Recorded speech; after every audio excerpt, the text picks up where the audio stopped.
What is the meaning of mobilization and manipulation?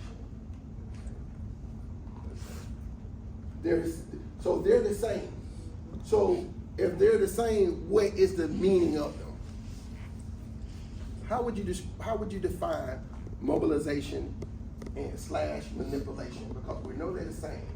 So what would that definition be?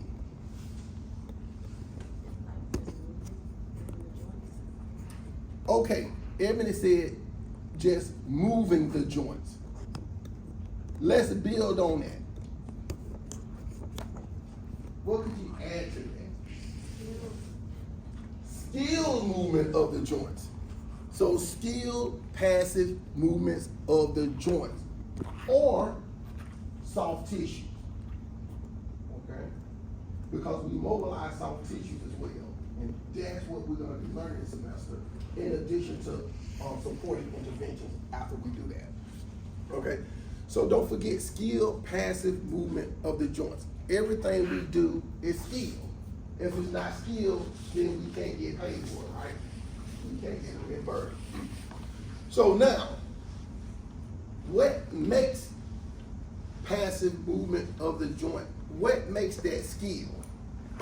Knowing the reason behind it. Knowing the reason behind it. Good job.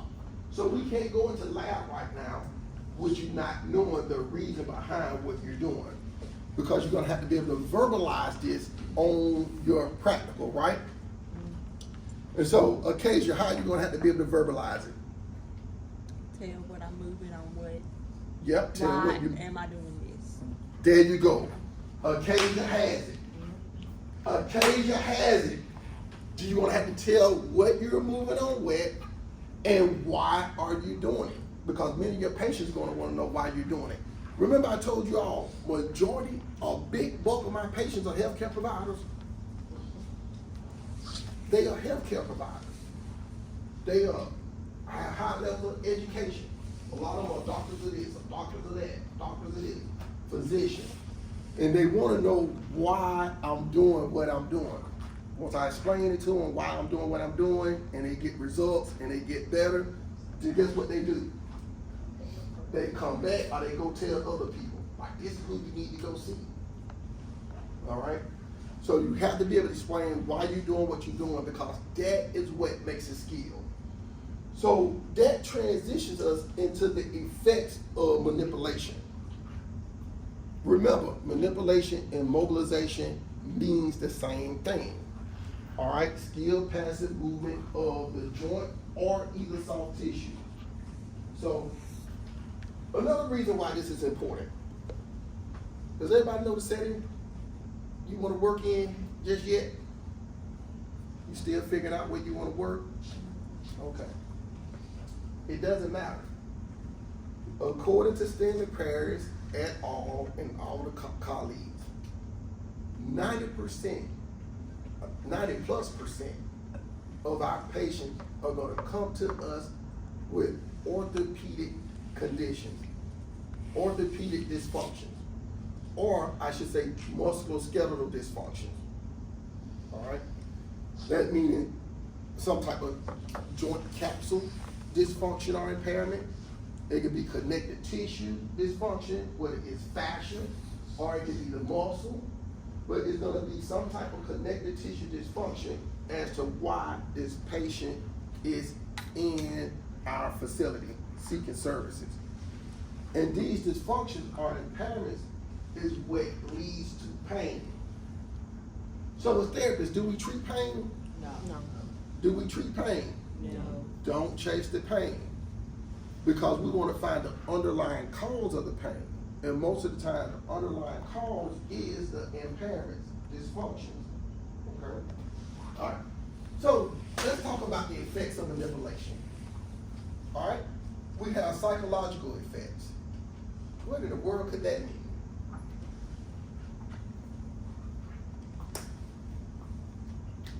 What in the world could that mean? What do you think, Trey? What do you think psychological effects could be? Get you thinking before we actually even go over the content. It'd be like a mind-body connection. So 7 says a mind-body connection type. Okay. So it could build a intimate relationship between you and the patient. All right. Some patients like that. I meant like the mobilization, like the patient feels the joint moving in a certain direction. It could be a mind-body connection within themselves. Oh, okay, yes, thank you, Seth, for extrapolating that. So yes, so now you do have some patients who say, man, I just feel like my arm wasn't a part of me. I felt like my shoulder wasn't a part of my body. I've heard patients say this. So when you apply manual therapy and you actually get the joint to having less pain and also moving better, now this patient starts to feel like, okay, I have my shoulder joint back now. I have my upper extremity back. I have my functional use back. So now the problem area, the area where they experience the problem, is now they feel reconnected to that body part. Thank you, Sal. Very good. Yes.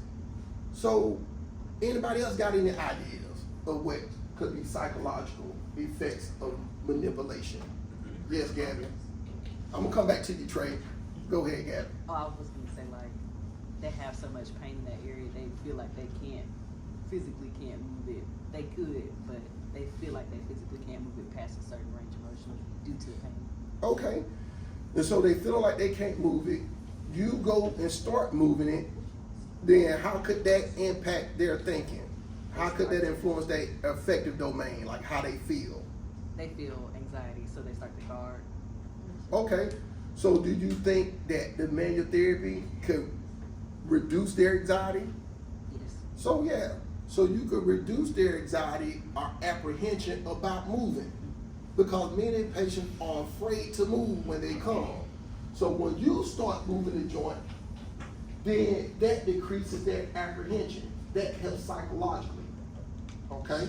So psychological effects of manual therapy is significant. What were you about to say, Trey? Something similar, increase of confidence in therapy or recovery and things like that. Okay. Maybe increase of confidence in your trust in therapists as well as a patient. Yes, sir. That's it. Great job, you all. So those would be, and we're going to go through these, but that engage y'all and have y'all to think about these things before we even get to the content. And most of it you all have already addressed. All right, mechanical effects. What do you think, before we start discussing it, what do you think mechanical effects are? Maybe joint mobility, restoration, just getting that joint back moving how it was or getting close to moving how it was prior to your pathology. Okay, so mechanical effects, restoration of joint mobility. Okay, so restoration of joint mobility with the mechanical effects, how do we get there? Like, what is happening within the joint? What's happening within the joint, Mason? What do you think, Mason? You're pretty tough. So, I'm glad you asked. So, Trey said that mechanical effects could lead to restoration of joint mobility. Or it can even be soft tissue mobility as well. But what is actually happening mechanically within a joint? So now you have to extrapolate from intro to ortho. You're just creating more movement for that joint, like inferior, medially, posterior, things like that, the movements you're doing. Okay, so, all right, let's build on that. So why would we need to increase the joint capsule extensibility inferiorly or anteriorly or posteriorly or in whatever direction? So we're on a shoulder joint today. We assess the inferior glide. So we know the concave convex rule, right? If the inferior glide is restricted, right? And you assess that movement, which portion of the joint capsule is likely going to be restricted?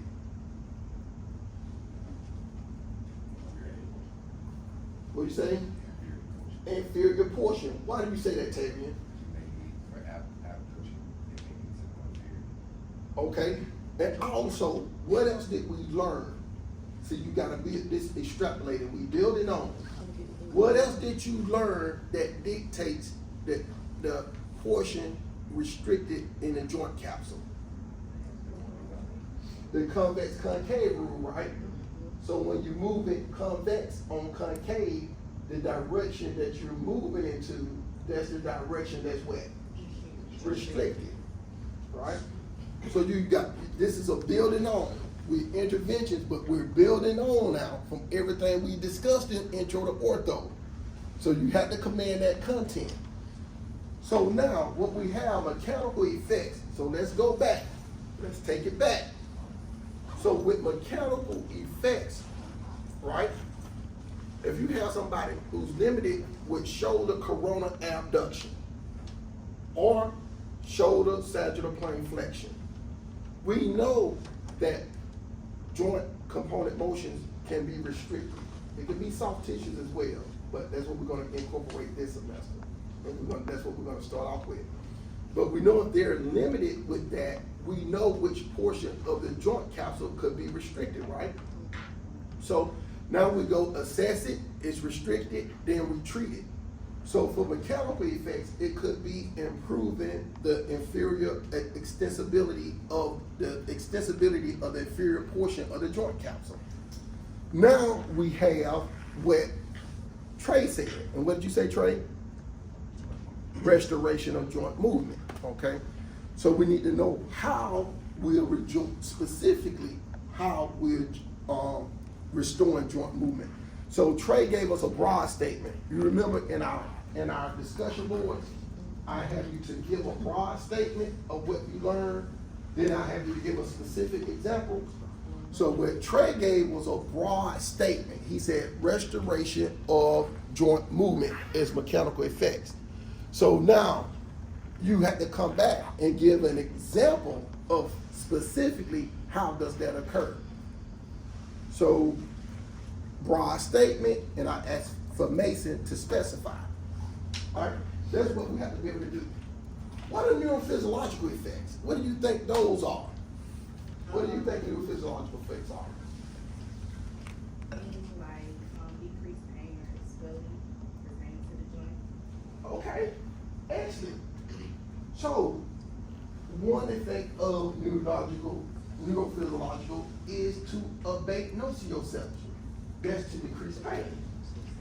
Because we want to get the patients to have fear of movement. Patients fear movement because of pain. That's one of the main reasons patients fear movement. They're apprehensive because of pain. Well, neurophysiological effects helps to abate nociception. And those are just fancy words for saying decreasing pain. Helps to decrease pain. All right? So good job. Yes? Would it also be like the neuroplasticity and like help with motor learning, like the brain's ability to assist the limbs and tell it what to do and then it respond to it?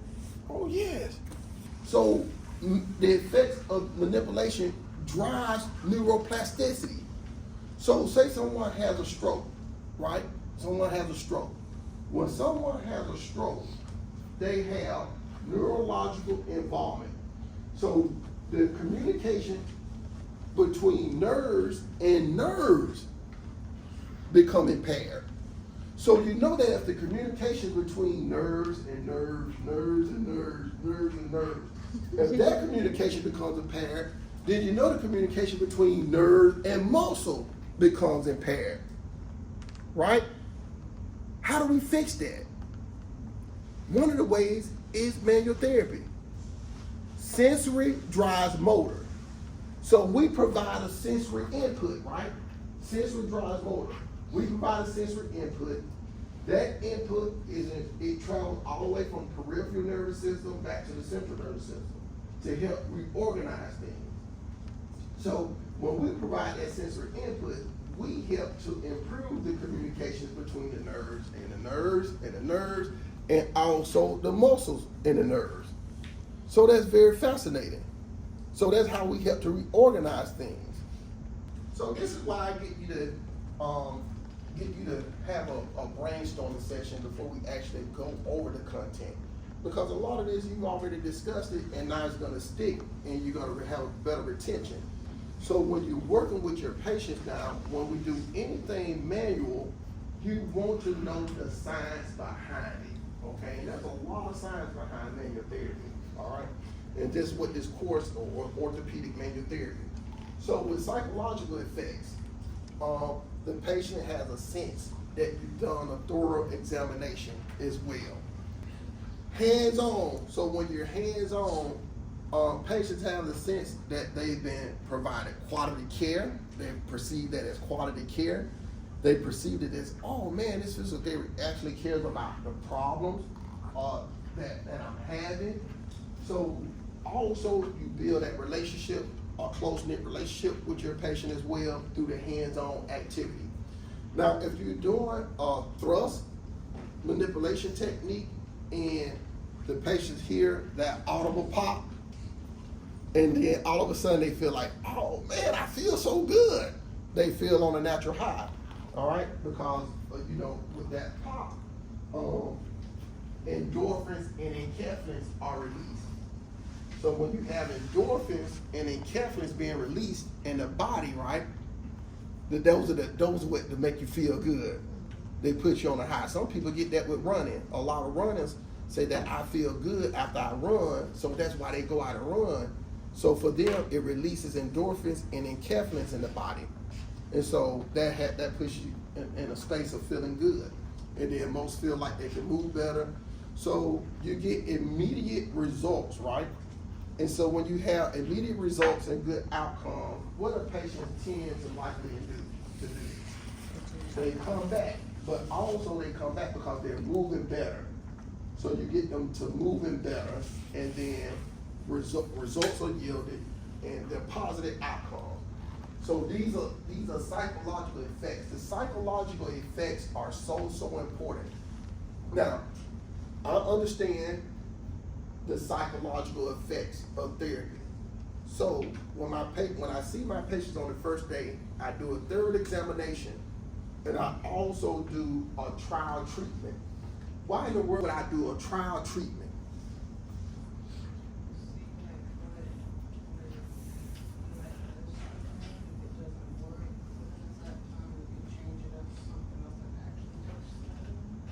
Good job, Lee. You are exactly right. And so I want to see if that trial treatment is going to produce good outcomes. Basically what I want to see is if it improve their function. Now, I don't chase pain. It's very, very important not to chase pain. So I may have a patient come in with low back pain, and I may do some iliac crest releases. I may do some long axis laminar releases. I may do some superficial elongation of the connective tissue. And then I may finish with some joint molds, some central unilateral PAs of the TL spine. Then I'll come back and say, okay, let's look at your chest sit and rise test again that we looked at the beginning. Let's see if the treatment was effective in improving your function with the chest sit and rise test. So we come back to the chest sit and reach test. They go, oh man, Dr. Carter, I can go much further with less pain. So they say, oh, I said, oh, you can? I say, fascinating. So you can go much. I'm really concerned about the function. So I'm saying, oh man, you are much closer to your toes. So I take measurements with the measuring tape, and I let them know how much closer they are to the toes. They have much less pain. Then they say they have less pain. I said, well, just by chance, could you tell me what your pain is compared to when you first came in? Oh, it was a 7 when I came in. It's a 4 now. I said, well, this is what I did. I showed you what we did beforehand. I think you will benefit from manual therapy, and these are supported interventions we will do. But what has that done? That has produced psychological effects on the first visit, okay? I'm spending time on this because you have to understand this to make you a better PT. You have to understand this. And I take my time going through this with students because I don't want you going out practicing like Mojo Blojo. Right, Tia? we shouldn't be leaving the ASU physical therapy program practicing like Mojo Blojo. Right? All right. So that's important. Remember that. Mechanical effects.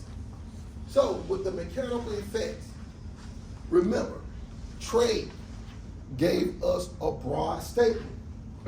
What was your broad statement, Trey? Joint mobility restoration. So his broad statement was joint mobility restoration. That is true. But how are we gonna get there specifically? So this is how we're gonna get there. These are the mechanical effects of how we get to that broad statement. We're gonna stretch out restrictions. So if I do a posterior glide mobilization of the glenohumeral joint, mobilizing the humeral head on the glenoid cavity posteriorly, which portion of the joint capsule am I stretching out based on the concave convex rule? So now you got to go back to intro to ortho. So remember, you can't do any data dumps.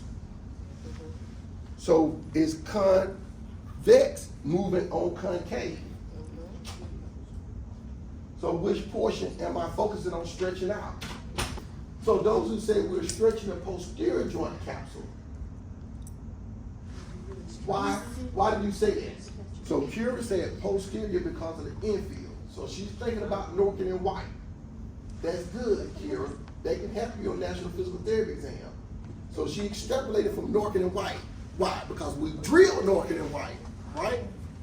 Now, let's go back to Dutton. So we're gonna build on that. So now, Dutton talks about when we move convex on concave, which portion of the joint capsule is being stretched. The direction that the convex is going in. That's straight from Dutton. All right, go ahead and explain it. Put your information together. All right, I'll go first.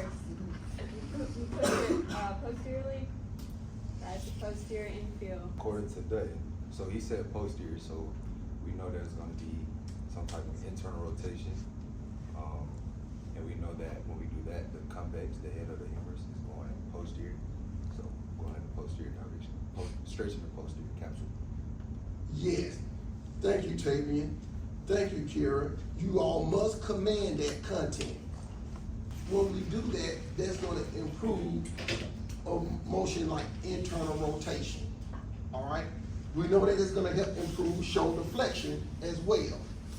So we have to command this. All right? Now, what if I'm at? Now, what if I'm at the knee joint? All right? What if I'm at the knee joint? And my femur is stabilized. I'm going to another joint because I want y'all to command this. I'm not rushing through this. All right? I'm going through another joint for a reason. Because occasion knows.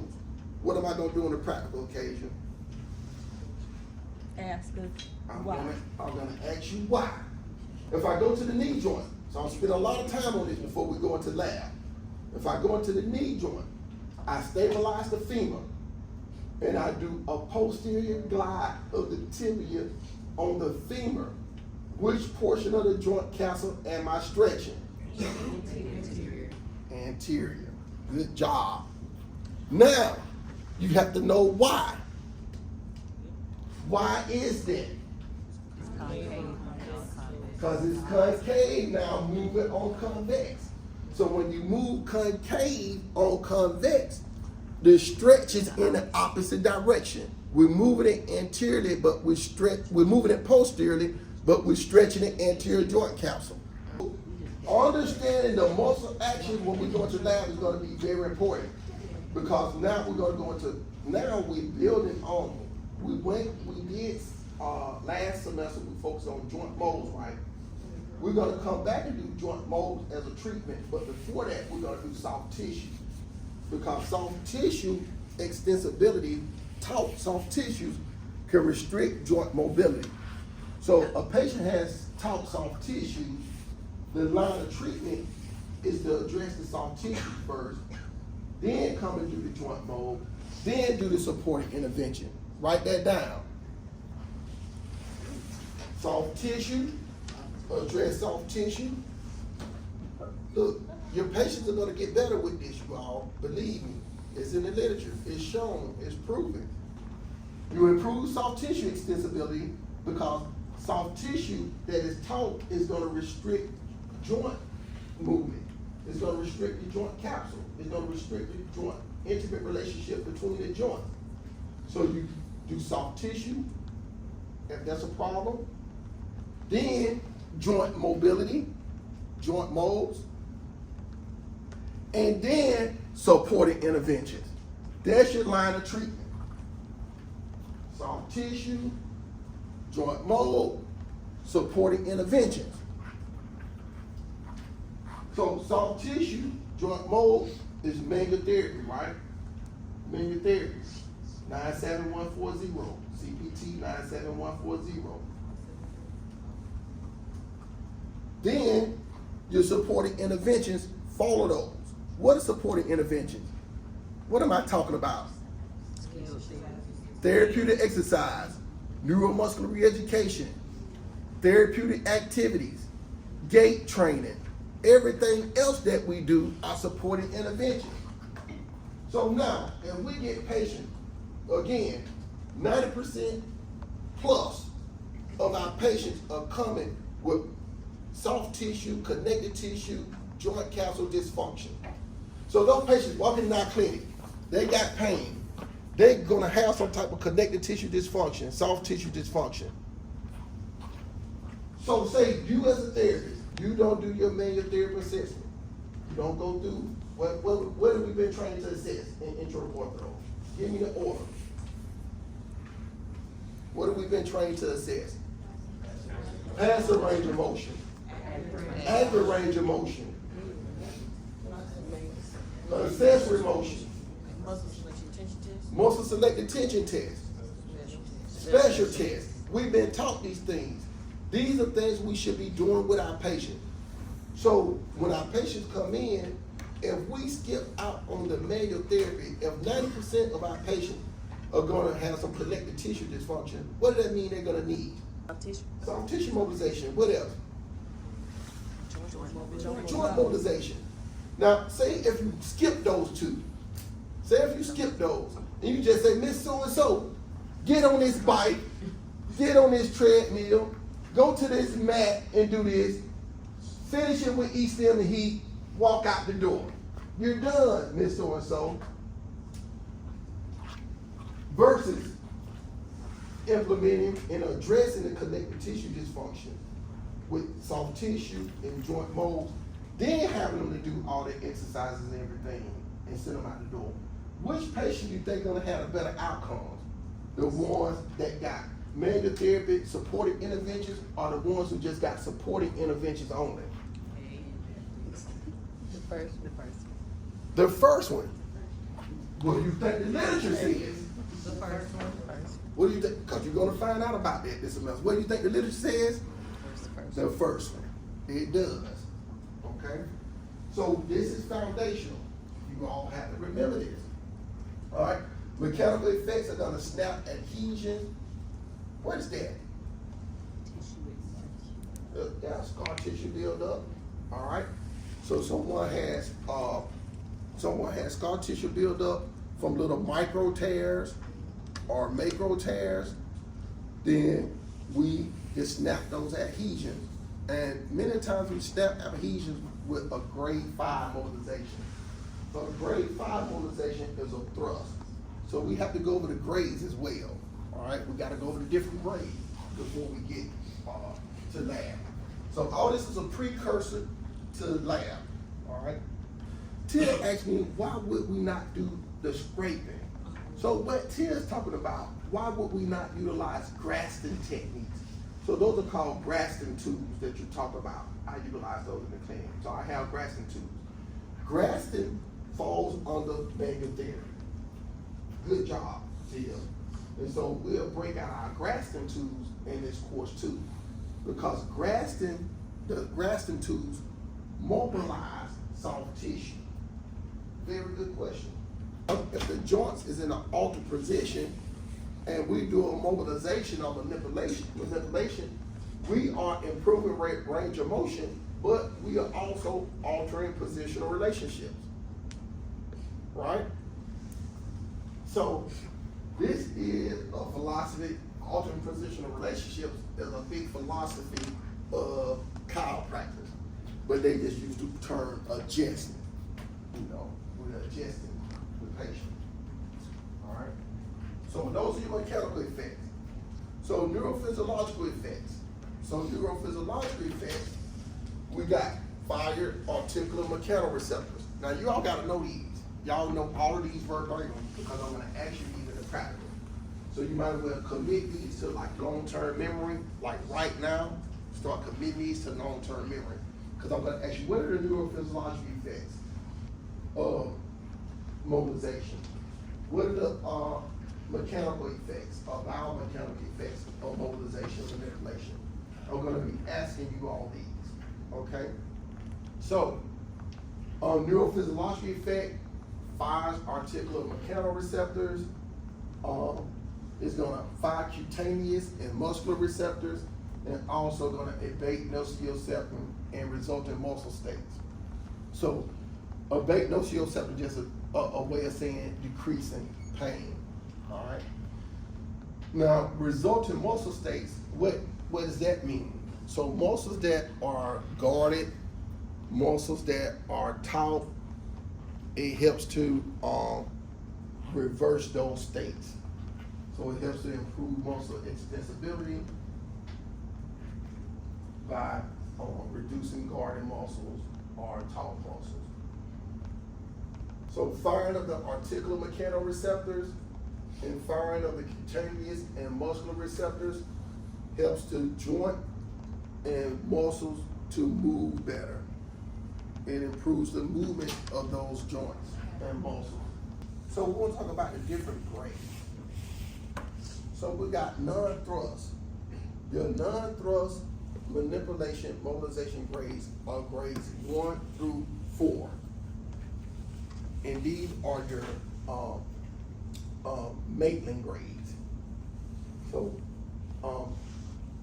we also going to oscillate with them. So Stanley Perry categorize them under oscillations. But these are your Maitland grades 1 through 4. So with your grades 1 through 4, grades 1 and 2 produce neurophysiological effects. Write that down. So your grades 1 and 2 are primarily indicated to produce neurophysiological effects. Grades 3 and 4 are intended to produce mechanical effects. Grades 1 and 2 are used to yield neurophysiological effects. Grades 3 and 4 are used to yield mechanical effects. As well as grade 5. Grade 5 is not on here. Grade 5 is a thrust manipulation, which is used for mechanical effects as well. Now, you do have to know the definition of these. These are in Dustin. You can find it. You can find this content in Dustin as well. The grades you have to know because they can put that on the National Physical Therapy exam. This is in Sport Builders, Theory Ed, all your study books. So you have to know the definition. So grade 1 is a small amplitude movement performed at the beginning of the range. So what in the world does that mean, small amplitude? That means small distance. I'm not moving the joint that far, okay? So on a scale of 0 to 100%, I'm moving the joint probably about 25%, okay? Grade 2 is a large amplitude movement performed within the range but not reaching the limit of the range, okay? So it's a large amplitude. So a large amplitude, it means you're moving it through a greater distance. So on a scale of 0 to 100%, a large amplitude may be 25 to 50% when we're talking about a grade 2. Anywhere between 25 to 50%. The grade, you see, but not reaching the limit of the range. So not reaching the full 100% of the range. Grade 3 is also a large amplitude movement, performed up to the limit of the range. It is typically high risk and low reward. So grade 3, if we're talking about on a scale of 0 to 100% of the full accessory motion, range 3 can go anywhere from 50% to 75%, somewhere in that ballpark, okay? It's a larger amplitude, all right? Or it can be moving from, it may go from 50 to 80, 50 to 90, whatever the case may be, we judge it when we do the movements. So it's a large amplitude movement performed up to the limit of the range. It's typically redeemed a high risk and low reward because it's such a large amplitude. So it's coming from the start and going in a large amplitude, a great distance, but up to the limit of the range. Now the grade 4 is a small amplitude movement performed at the limit of range. So what does it mean by small amplitude? So I think this is why Stanley went back and said oscillation. So grade 4, small amplitude movement performed at the limit of the range. So what does that mean? We get the person to say, we get the person to about 75% of the range. We keep them there and we oscillate from 75 to 100%. So that small amplitude of movement is only 25% movement, right? That's why I consider small amplitude, because it's only a short distance. So we got the person to about 75% of it, but but the oscillations are gonna occur between the 75 and 100%, which is why it's a small amplitude. Because that's what we're keeping them and we're moving them in that 25%. So the small amplitudes are grade 1 and grade 4. So grade 1, we started at the 0 baseline and moving them only about 25% of that, oscillating from 0 to 25, 0 to 25. We're keeping our oscillations right there, all right? And then we go to grade 2, we may go 25, 0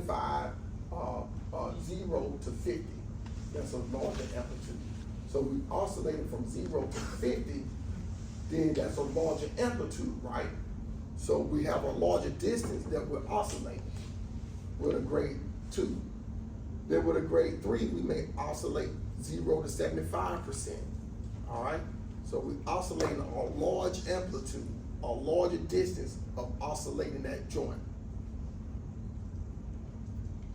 And then grade 4, we oscillating a smaller distance. So we're gonna get them to that 75 and oscillate from 75 to the end, which we call them 100%.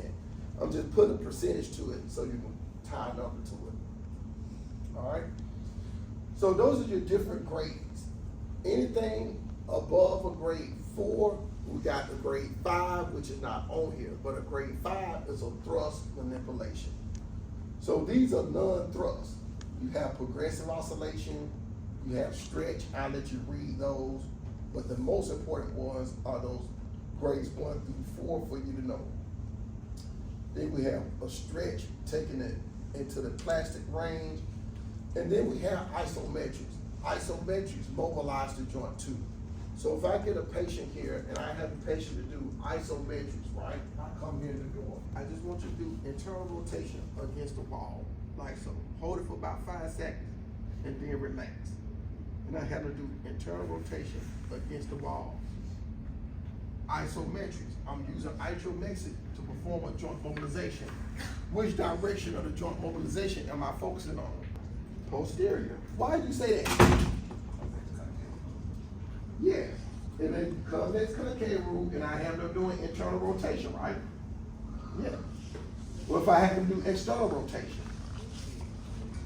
yeah. With rhythmic stabilization, joint mobilization is occurring. Mm-hmm. Yes.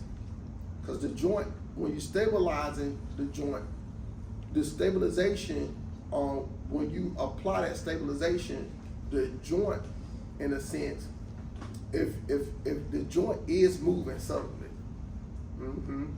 but when we say stabilization, we're talking about the muscles that surround the joint, how they're working, but the joint has some subtle accessory motion. So distractions are joint play, right? Distractions are joint play. So you have 3 different grades of joint distraction. You have grade 1, where the joint surfaces are barely unweighted. That's a grade 1. Grade 2 is where the slack of the capsule is taken up. So joint capsule slack is taken up with grade 2. And then with a grade 3, the joint capsule and the ligaments are stretched. Okay? So when we'll go over these in lab as well, the different grades. So grade 1, joint surfaces are barely unweighted. Grade 2, where the slack of the joint capsule is taken up. And grade 3 is where the joint capsule and ligaments are stretched. So say I take the MCP joint. So Jackson, let me see your MCP joint. So I take the MCP joint, right? And I place it in flexion, right? Which is a loose pack position, right? So when I take it and place it in flexion, which is the loose pack position, and we've talked about the loose pack position, but what does the loose pack position actually do? The loose pack position actually helps to unweight the joint. So in a sense, when we put the joint in loose pack position, we are doing a grade 1 distraction. That's why we want to mobilize in the loose pack position, because it's the least congruent position compared to closed pack. So when we pace it, so when I take it and put him in his flexion, right, of the MCP joint, his second MCP, I'm actually facilitating a grade 1. Now if I go in, I bunch up the skin and then distract a little, that's a grade 2. So now I go grade 2, where I'm taking the slack of the capsule, is taken up. So I bunch up the skin, I already got them in a grade 1. You feel that, Jackson? That's grade 2. That's grade 3 right there. You feel that? Joint capsule and ligaments are stretched. You feel that? So did you feel those differences? Grade 1, grade 2, and grade 3 of a distraction. These are the lectures that I posted in the first module. So make sure you go through and actually read these. Like for example, dysfunction presents as either increase or decrease of motion from the expected normal. Aberrant movements, abnormal movements. Does this sound familiar to you all? Yes. How does it sound familiar? This is what I taught you that you're looking for when you assess accessory motion. You're either talking about if it's hyper or hyper compared to the involved and non-involved. You're talking about whether it's smooth or aberrant, or if it's jerky, or whatever you may notice, if it's catching, if it's something blocking. So when you assess accessory motion, you're looking for these things that could be abnormal.